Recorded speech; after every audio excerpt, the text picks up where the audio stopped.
कहते हैं कि जटा मुकुट सुर सरित सिर, लोचन नलिन विशाल, नील कंकला वल्य निधि, सोह बाल बिच्छू भाल। भगवान शंकर जी के माथे पर जटा है। रामायण के वक्ता के सिर पर जटा होनी चाहिए, लौकिक रूप से केवल नहीं,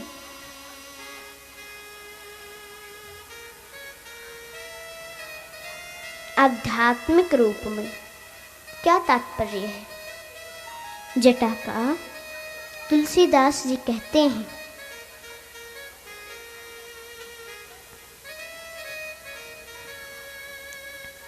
अगर तुलसीदास जी की हम चर्चा करें,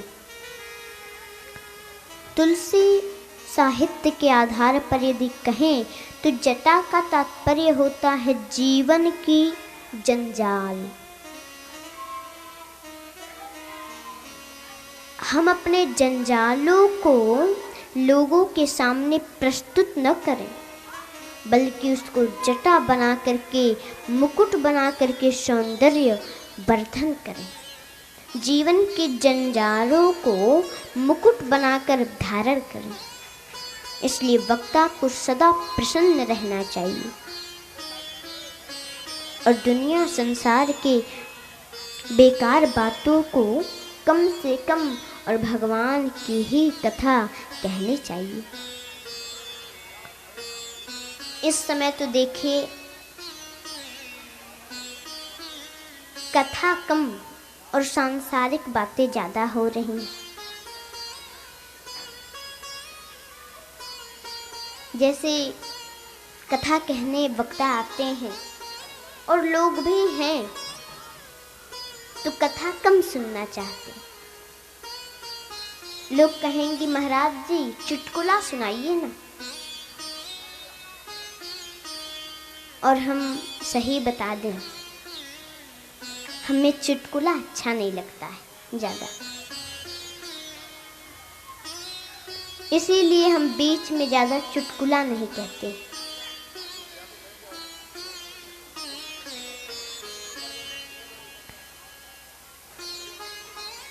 इसलिए कहते हैं कि बेकार बातों को कम से कम और भगवान की ही कथा ज़्यादा कहनी चाहिए और एकाग्र रहना चाहिए। ऐसा कथावाचक होना चाहिए। और कहते हैं सुर सरित सिर, सुरसरी कहते हैं गंगा को। भगवान शंकर के माथे से गंगा निकल रही है।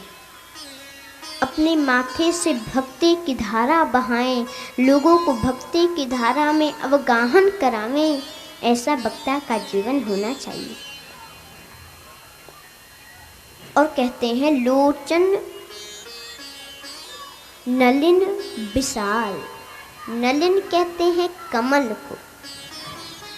बोले कमल जो होता है वो पानी में पैदा होता है और उसी में रहता है,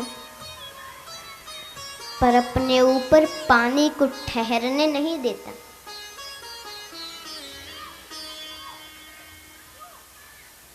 पानी जब उसके ऊपर आता है तुरंत गिर जाता है। कमल अपने ऊपर पानी को ठहरने नहीं देता। ऐसे ही वक्ता का जो लोचन है वो तटस्थ होने चाहिए। उसकी विचारधाराएं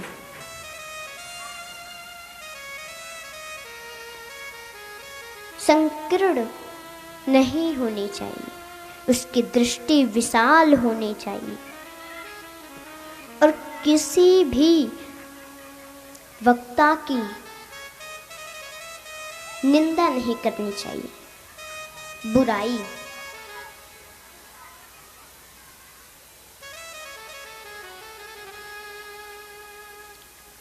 किसी भी वक्ता की कभी बुराई नहीं करनी चाहिए। और भगवान शंकर जी के गले में विष है, इसलिए नीलकंठ हैं। उसी प्रकार वक्ता को चाहिए कि विष को कंठ में धारण करे और केवल कथा रूपी अमृत बरसाए।